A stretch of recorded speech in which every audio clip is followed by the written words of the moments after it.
শুভ দুপুর বন্ধুরা। আমার মা আজকে কি রান্না করেছে দেখো, আমি ছিলাম না, মাই সব রান্না করেছে। এই যে ভাত,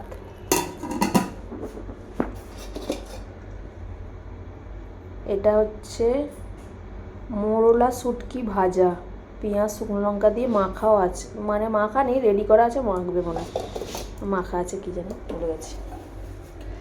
এটা হচ্ছে মাছের তেল দিয়ে, মাছের মাথা দিয়ে শীষ পালংয়ের চচ্চড়ি। এটা হচ্ছে ফুলকপির ভর্তা।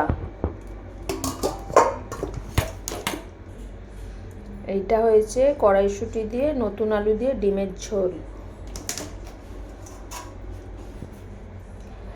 এটা আর মাছের আলু দিয়ে কড়াইশুঁটি দিয়ে তরকারি, মানে একটা ঝোল টাইপেরই। আর এটা পাকা তেঁতুলের ফটকা টক। ও, এই আজকের মতো ভিডিও এইটুকুই, টাটা।